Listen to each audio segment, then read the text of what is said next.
Percaya Engkau Allah yang campur tangan dalam kehidupan kami. Hari ini Tuhan kami berharap kasih karunia yang selalu ada dalam kehidupan kami yang datang daripadamu. Kami tahu Tuhan pujian penyembahan kami telah mengundang hadirat Tuhan. Pujian penyembahan kami menghancurkan kutuk dijadikan berkat. Dan pujian penyembahan kami mengandung damai dan sukacita. Saatnya Bapa, kami mau menerima roti mana dari sorga dan kebenaran firman-Mu. Urapi mulut lidah hamba-Mu, berkata-katalah seturut dengan kehendak-Mu, sampaikan isi hati-Mu Tuhan.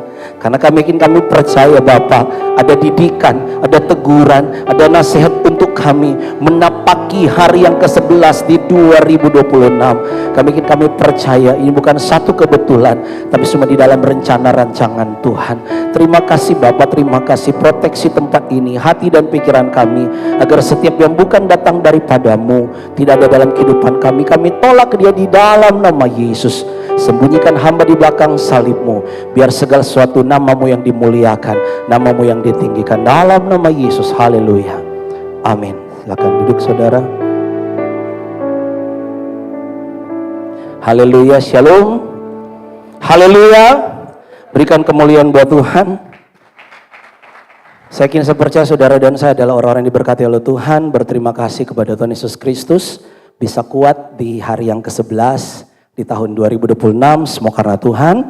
Berterima kasih kepada Gembala, Ibu Rohani, staf pelayanan yang sudah memberikan saya kesempatan untuk bisa berbagi berkat buat saudara dan juga buat saya pribadi. Karena saya percaya firman seperti pedang bermata dua buat saudara dan juga buat saya. Haleluya. Dan saya mungkin kalau mau perkenalan semua pasti sudah tahu. Jadi tidak perlu berlama lagi, saya mau ajak saudara di dalam ayat pokok 2026 yang diberikan oleh Gembala.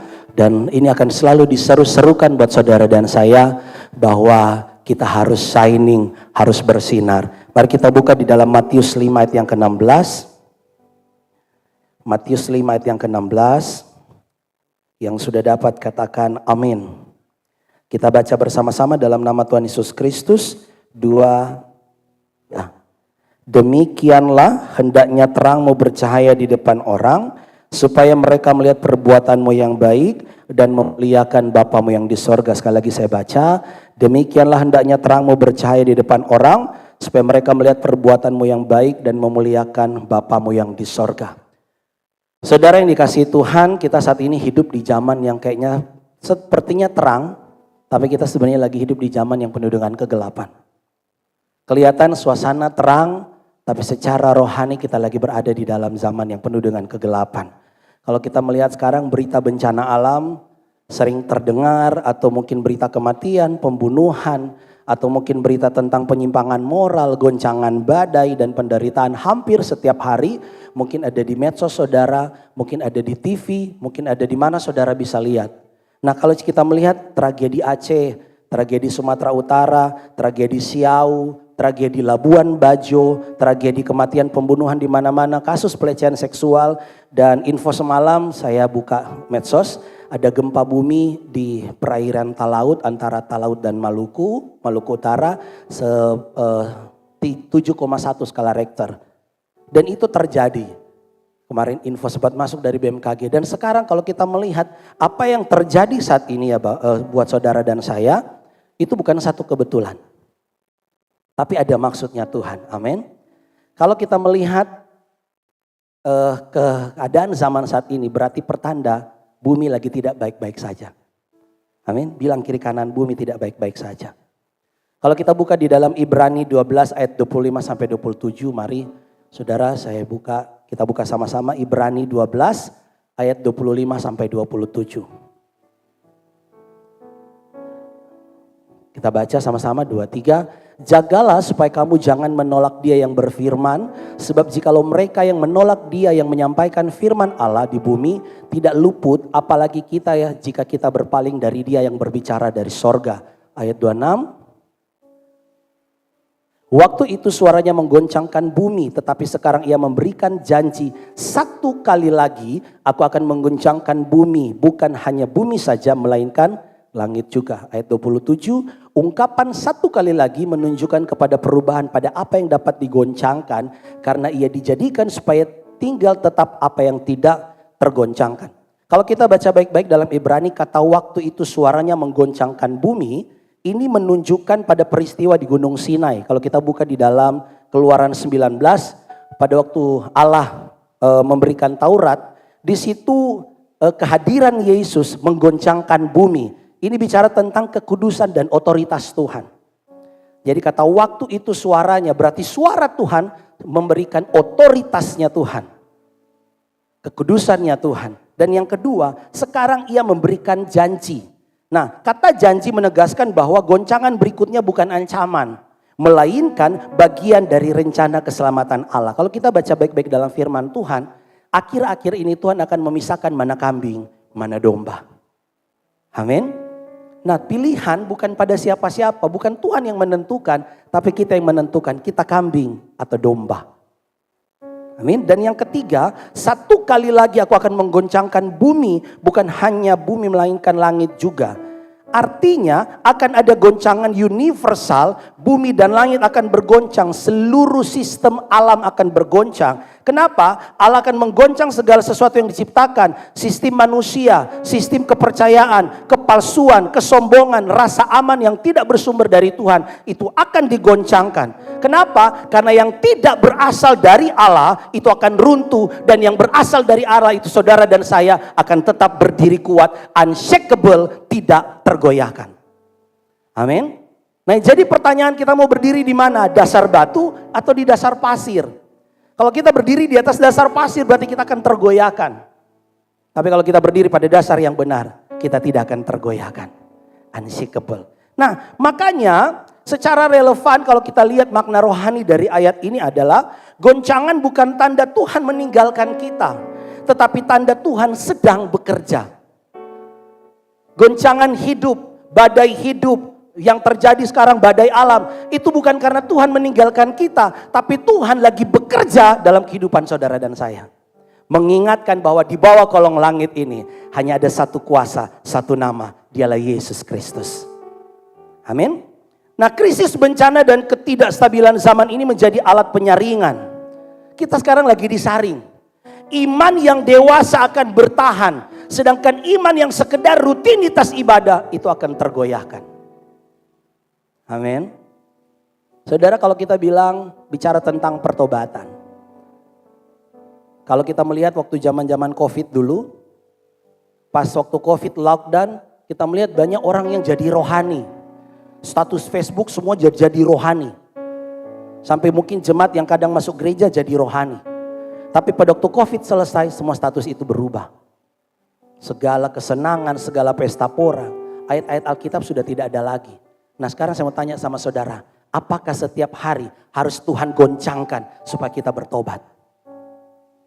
Kata pertobatan bukan nanti saudara jadi kesaksian, zaman dulu saya bertobat tahun 2010, saya bertobat tahun 2015 atau apa. Bukan itu, tapi pertobatan setiap hari. Amin. Karena kita mengingat kasih Tuhan buat hidup saudara dan saya. Pertobatan bukan bicara tentang air mata di atas altarnya Tuhan. Pertobatan bukan bicara tentang air mata di saat saudara menyembah Tuhan. Pertobatan bukan di saat saudara lagi ditumpangkan tangan dan saudara rebah. Tapi pertobatan adalah metanoia, perubahan pola pikir saudara. Itulah bertobat. Amin. Nah, kalau kita melihat di sini, bagaimana saudara dan saya akan bersinar. Di 2026 ini hari yang ke-11 di tahun 2026. Bagaimana kita akan bersinar sesuai dengan hikmat Tuhan yang Tuhan berikan pada gembala, pada orang tua rohani kita. Bahwa kita harus shining, kita harus bersinar. Nah, kalau kita mau tanya di sini, yang jadi pertanyaan bukan kita bertanya kenapa bencana terjadi. Tapi yang harus kita respon adalah bencana terjadi untuk mengingatkan kita. Goncangan terjadi untuk mengingatkan kita bahwa Yesus selalu setia. Amin. Tadi lagu bilang tuh, sekalipun kita dalam lembah kekelaman, asal Tuhan di samping. Amin. Saya rasa Tuhan bukan cuma di samping, tapi ada di atas, bawah, dan kehidupan saudara. Bukan hanya sekedar di samping, tapi di hati kita. Nah, bagaimana kita saudara akan bersinar? Kalau kita melihat ayat Matius 5 ayat 16 tadi, ya, yang Tuhan katakan di situ, sembunyikan dirimu. Tidak, dia tidak berkata sembunyikan dirimu, tapi yang Tuhan berkata, biarlah terangmu bercahaya. Nah, dengan kejadian sekarang, dengan banyak bencana sekarang, Tuhan mau saudara dan saya bercahaya.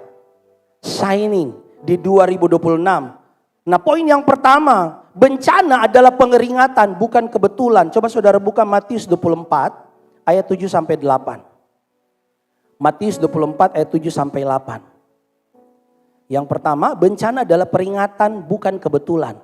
Matius 24 ayat 7 sampai 8. Sebab bangsa akan bangkit melawan bangsa dan kerajaan melawan kerajaan, akan ada kelaparan dan gempa bumi di berbagai tempat. Ayat 8. Multimedia minta tolong ayat 8. Akan tetapi semuanya itu baru permulaan penderitaan menjelang zaman baru. Yesus menyebut goncangan sebagai permulaan penderitaan. Apa yang terjadi saat ini bilang kiri kanan, baru permulaan. Amin. Sedangkan baru permulaan seperti ini saudara dan saya sudah bergoncang. Ini sudah ada katanya COVID varian baru. Nah, kita tidak tahu lagi akan apa yang terjadi. Entah mungkin lockdown kah atau apakah, saudara dan saya nggak tahu. Kenapa? Sekarang dunia lagi dikontrol oleh orang dunia. Sudah bukan dikontrol lagi oleh Tuhan. Tapi orang yang berharap dengan Tuhan, sekalipun goncangan itu terjadi, sekali lagi itu baru permulaan penderitaan. Belum semua saudara. Nah, di sini dikatakan sebuah alam rohani agar manusia sadar bahwa di dunia ini tidak ada yang kekal. Goncangan yang terjadi saat ini, permasalahan saudara, pergumulan hidup, bencana yang terjadi atau apapun ini, goncangan yang terjadi saat ini adalah alarm rohani buat saudara dan saya bahwa segala sesuatu di bumi ini tidak ada yang kekal. Kalau kita melihat kemarin kejadian Siau, rumah-rumah besar, rumah-rumah yang indah yang mungkin dikatakan sama orang yang membangun ini kokoh. Tapi pada waktu Tuhan goncangkan, selesai. Berarti apa? Tidak ada yang kekal di bawah kolong langit ini. Amin. Secara bangunan mungkin ini gereja secara bangunan jasmani. Satu saat mungkin gereja ini kalau Tuhan goncangkan lagi bisa runtuh. Tapi ada satu bangunan rohani yang gak akan pernah runtuh. Gereja secara rohani, bukan jasmani.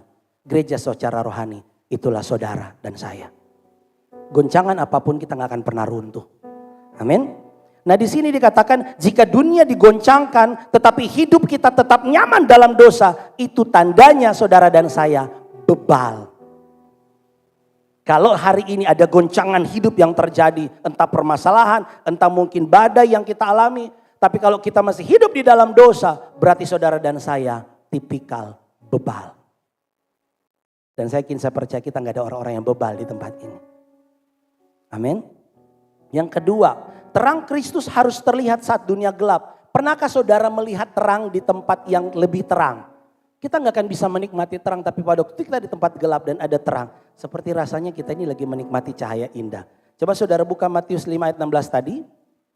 Matius 5 ayat 16. Kita baca, demikianlah hendaknya terangmu bercahaya di depan orang, supaya mereka melihat perbuatanmu yang baik dan memuliakan Bapamu yang di sorga. Terang paling dibutuhkan saat gelap, bukan saat terang. Kita kalau ada dalam keadaan yang gelap terus ada terang, itu paling dibutuhkan. Kenapa? Yesus tidak berkata, bersinarlah saat hidupmu nyaman. Bersinarlah saat situasi aman. Tetapi dikatakan di situ, bersinarlah, jadilah terang di tengah dunia yang gelap. Amin. Tuhan gak pernah bilang bersinarlah di saat saudara lagi nyaman. Bersinarlah di saat saudara lagi aman. Bersinarlah di saat saudara lagi begini, begitu. Enggak. Tapi Tuhan bilang bersinarlah di tengah dunia yang lagi gelap dan terguncang. Inilah definisi diberkati untuk memberkati. Amin. Dan yang ketiga, kalau kita buka dalam Roma 12 ayat 2. Roma 12 ayat 2. Janganlah kamu menjadi serupa dengan dunia ini, tetapi berubahlah oleh pembaharuan budimu, sehingga kamu dapat membedakan mana kehendak Allah, apa yang baik, yang berkenan kepada Allah, dan yang sempurna. Banyak orang melihat bencana tapi tidak mengubah cara hidupnya. Banyak masalah yang Tuhan izinkan terjadi dalam kehidupan kita, tapi sayangnya waktu kita kenal Tuhan di saat kita punya masalah. Tapi pada waktu saudara dan saya diberkati, kita lupa dengan Tuhan. Dan itu fakta sering terjadi. Nah, saya bilang sama saudara, tanda hati yang keras adalah melihat peringatan Tuhan tapi tidak tetap hidup di dalam kebiasaan lama. Hari ini, di hari yang ke-11 tahun 2026, Tuhan mau pertobatan bukan hanya sekedar jadi rutinitas. tapi pertobatan jadi gaya hidup orang percaya. Amin. Kristen, sekali lagi kalau menurut saya pribadi bukan agama. Tapi Kristen gaya hidup orang percaya. Saudara dan saya percaya Yesus, inilah gaya hidup kita. Amin. Kalau kita melihat jika gereja secara jasmani atau diri kita sendiri diam di saat dunia terluka, diam di saat dunia lagi punya bencana dan menjadi batu sandungan, gereja itu bukan menjalankan terang sebagai fungsinya, tapi kita tetap gelap dan tidak akan bersinar. Amin. Mari jadi terang buat banyak orang. Dan yang keempat, Yakobus 4 ayat 6. Yakobus 4 ayat 6. Dewasa rohani membuat kita rendah hati, bukan narsistik. Untuk jadi terang kita jangan jadi orang narsistik. Harus tetap dewasa rohani. Dalam keadaan apapun tetap dibutuhkan kedewasaan rohani. Tetapi kasih karunia yang dianugerahkannya kepada kita lebih besar daripada itu. Karena itu ia katakan Allah menentang orang yang congkak tetapi mengasihani orang yang rendah hati. Di saat dunia lagi menderita, sikap narsistik justru terlihat. Coba kita lihat kalau lagi badai, lagi bencana begini, kadang-kadang banyak pencitraan.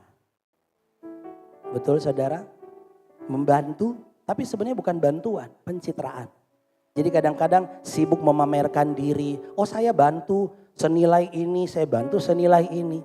Tapi tujuannya sebenarnya bukan kemuliaan nama Tuhan, tapi narsistik pribadi. Biar kelihatan kita lagi bantu orang. Nah yang kedua, mencari perhatian. Kalau dalam kehidupan dunia-dunia seperti ini kadang-kadang kita suka cari-cari perhatian. Validasi diri, haus pujian, tidak peka terhadap penderitaan orang lain dan malah menjadi pemicu emosi orang lain. Nah hari ini hilangkan kata narsistik dalam kehidupan saudara dan saya. Jadilah terang yang benar-benar tulus, bukan bulus. Amin.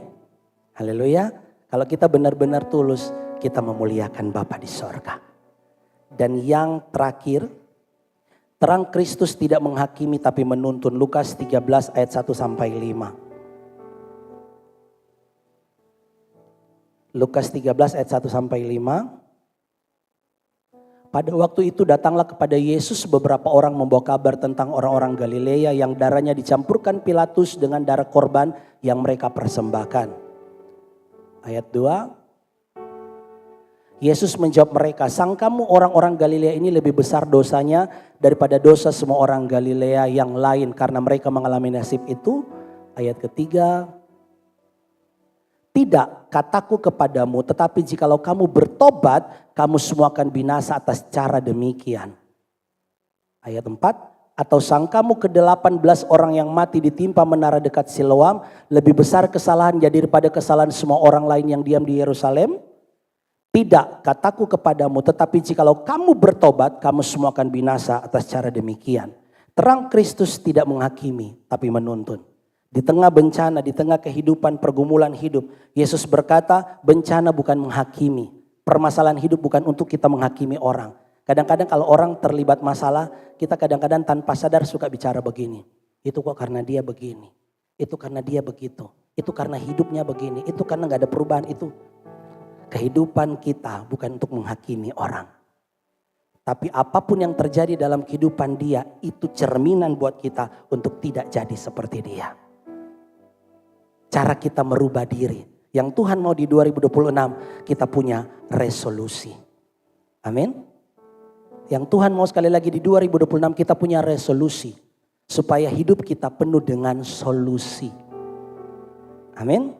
Nah yang Tuhan mau juga di 2026. Kita harus turun ikut kompetisi dalam pertandingan iman. Bukan hanya sekedar validasi. Supaya kita punya prestasi. Dan akhirnya kita tidak didiskualifikasi. Haleluya. Kita harus ikut pertandingan iman. Kenapa? Karena yang Tuhan mau sekali lagi di tengah-tengah kehidupan sekarang yang gelap. Saudara dan saya bersinar. Karena di saat kita bersinar bagi Tuhan tidak ada yang mustahil. Kalau kita melihat contoh. Tongkat yang dipegang Musa adalah tongkat biasa saja. Tapi dengan tongkat itu Musa dapat membelah lautan. Batu yang dipegang oleh Daud ditertawakan oleh Goliat karena kecil. Tapi batu kecil itu bisa menumbangkan Goliat. Alasannya hanya satu. Karena mereka disertai Tuhan. Amin. Hari ini saudara, misteri di 2026. Mungkin saudara saya nggak tahu. Tapi di saat kita hidup dalam penyertaan Tuhan, apapun batu-batu kerikil di depan sana, kita akan sanggup lewati karena Tuhan menyertai kita. Amin. Mari jadi berkat buat banyak orang. Bukannya sekedar diri pribadi. Jangan hanya menyangkan diri. Bersinarlah di tempat yang benar. Jangan di saat saudara lagi mau bersinar. Ada mungkin ada teman-teman mau bersinar. Ada saudara-saudara yang mau bersinar. Rekan sepelayanan mau bersinar. Semua lagi mau bersinar. Kita malah jadi pemicu untuk mematikan sinar itu. Haleluya. Saling support, saling dongkrak. Supaya 2026 penyertaan Tuhan nyata dalam kehidupan saudara dan saya. Yang saya mau tanya di terakhir, apakah hidup kita sudah menjadi terang bersinar atau hidup kita menjadi pemicu untuk mematikan sinar orang? Dan yang kedua, masih sibukkah kita menyelamatkan diri sendiri? Pilihan pada saudara dan saya. Saya undang kita bangkit berdiri.